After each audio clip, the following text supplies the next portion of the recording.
Hey everyone, welcome to the Uda Cheap channel, the channel dedicated to all things cheap in the world of fragrances. And today we're going to be talking about a very special line that I don't think a whole lot of people either know or they don't even wear, or maybe they just forgot about.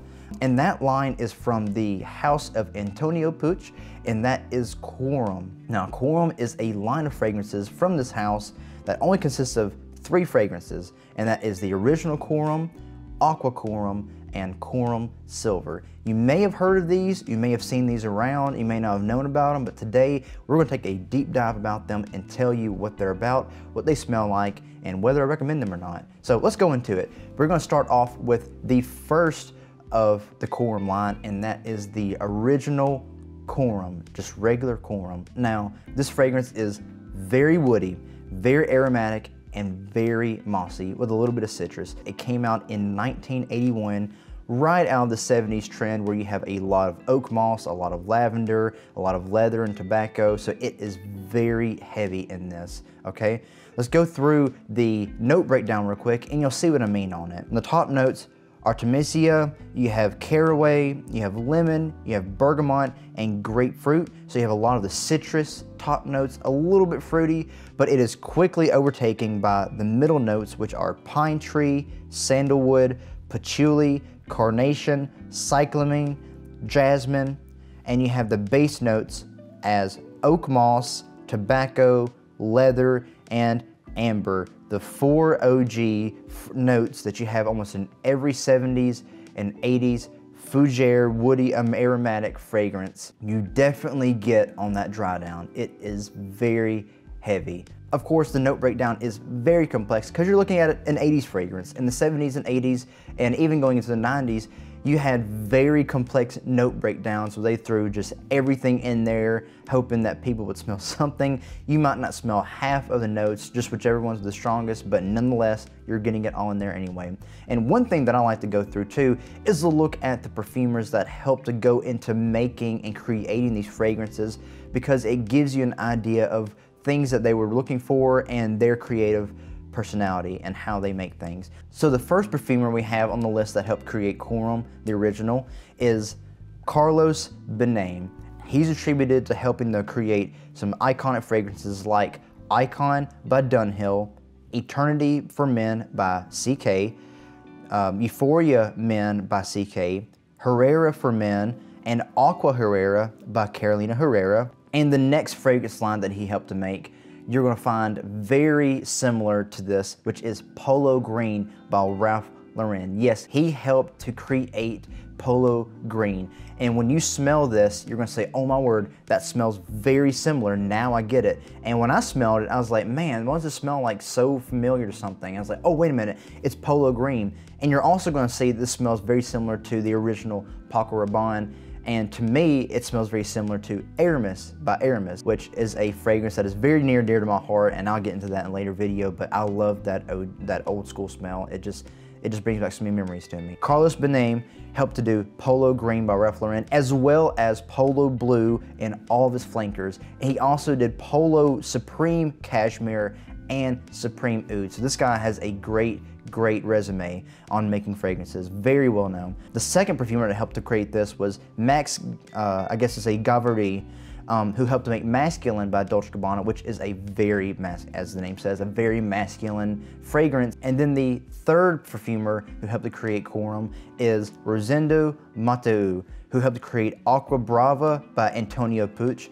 In 1968, one of the first fragrances that the house of Antonio Puig put out before they made their Quorum line, as well as Aqua Quorum, which is the second one, which we'll get into here in a little bit. He also helped create Herrera for Men and Aqua Herrera by Carolina Herrera, alongside Carlos Benaim, the first one that helped create Quorum. And Rosendo Mateu is also contributed to Excess Series by Paco Rabanne and Pepe Jeans for Him by Pepe Jeans London. So you have a great track record for the creation of this fragrance. Now, some of those were made before, during, and after this, so some of them may not have even contributed at all. But it also means that if they helped create them after, making this, and if depending on the popularity of it, also might have helped inspire them for later creations. So that's pretty nice to look at too. So you have a very creative perfumers putting all kinds of ingredients, a very creative kind of breakdown into this. Yes, this does smell like Polo Green and some other ones at the time.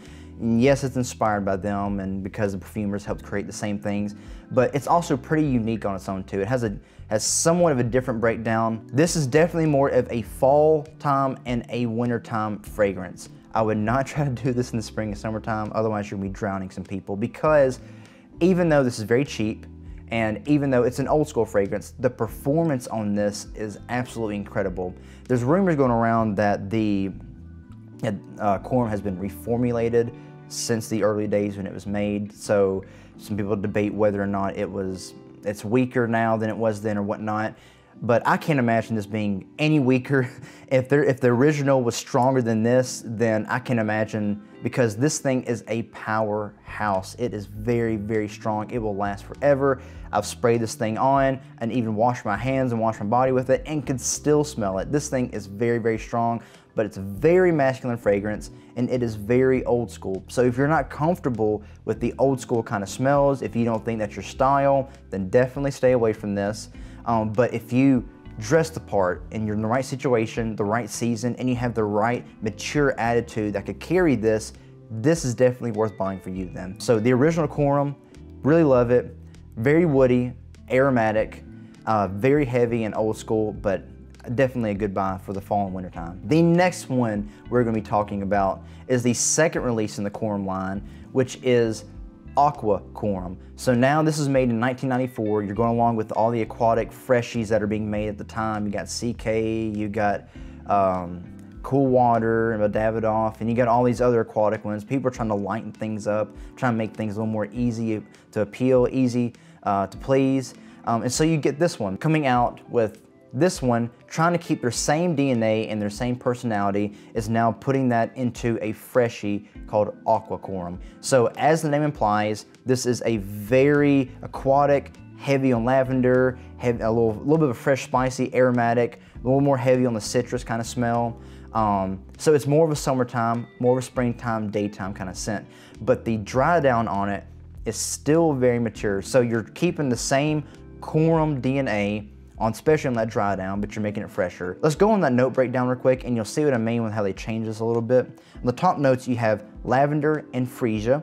The middle notes are grapefruit and geranium, and the base notes are still oak moss, amber, and leather. So starting off, you're getting something that's very fresh, that's very, like I said, aquatic, very summertime, easy appealing, but the dry down on it still keeps that darkness, still keeps that Quorum personality with that leather, amber, and still the oak moss, because we're in the 90s still, they're still loving their oak moss. You're keeping the same Quorum DNA, you're still keeping that same personality, but you're trying to make it a little more fresh. And again, I like referring to the perfumers, and I think you'll find it very interesting who helped to work on this fragrance here. So the first perfumer we have attributed to making this fragrance is none other than the Alberto Morillas. Now, those of you who are fragrance nerds and you know the perfumers and you've heard the name thrown around, you know who this guy is.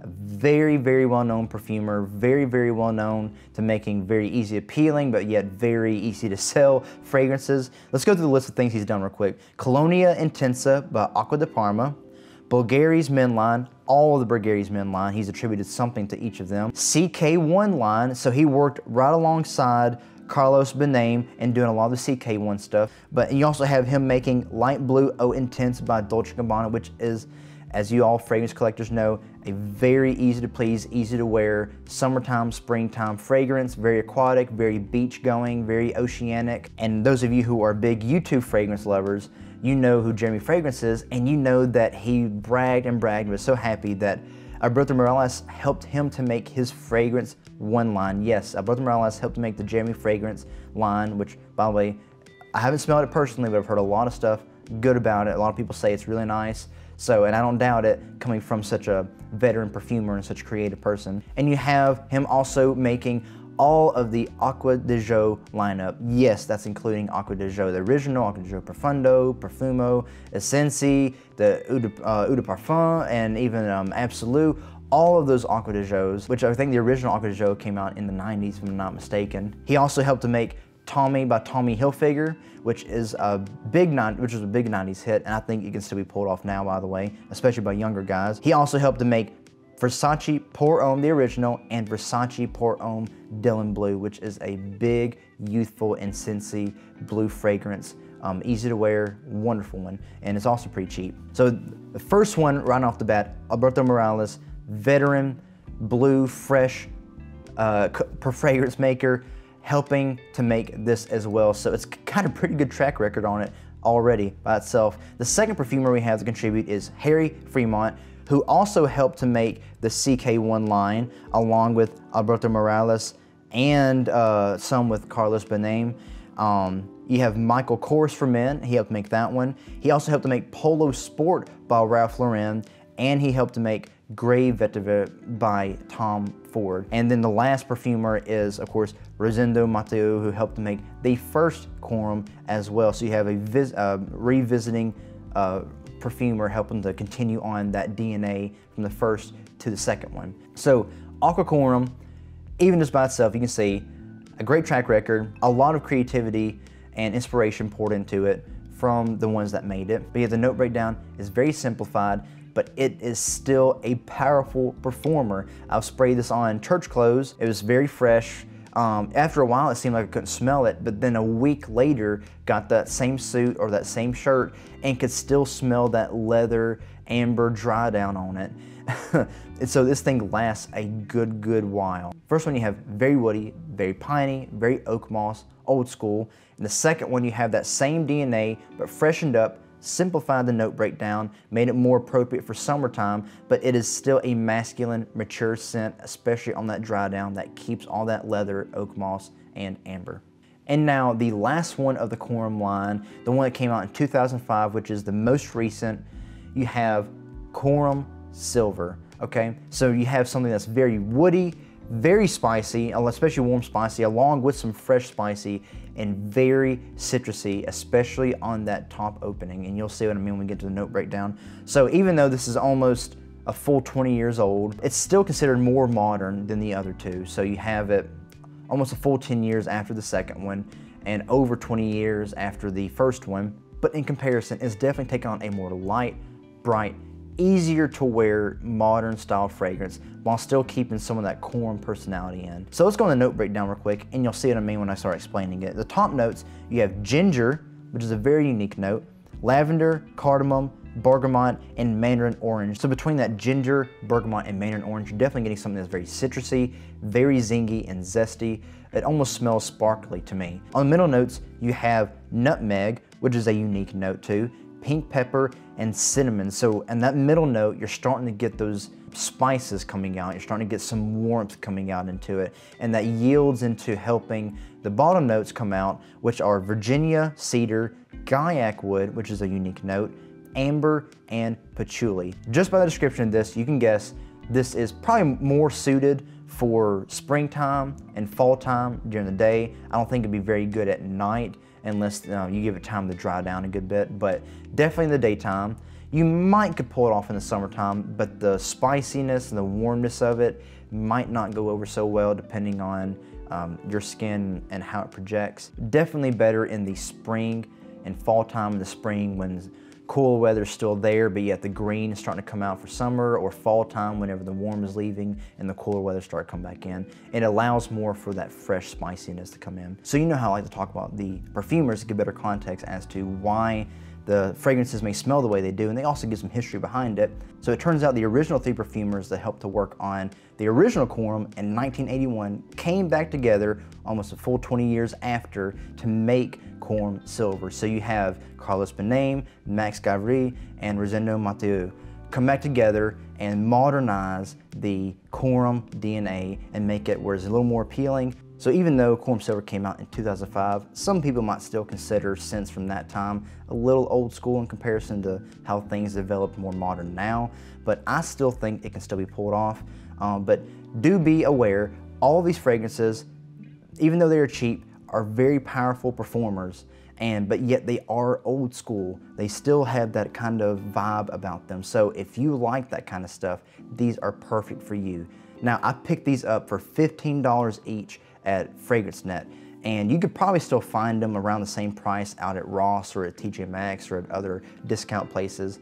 And if you can, I would suggest getting them, and especially if you love those old time scents. All right guys, so that's all I have for this video and this review. I hope you enjoyed it. If there's anything that I can do to bring out the reviews a little better or discuss things a little further, please let me know in the comments below. And if you like this, please consider liking and subscribing, and leave a comment on things that you appreciate about this, or maybe some scents that you want me to try out in the future, or things that you want me to talk about in the future. But as always guys, be blessed and have a good one. Bye-bye.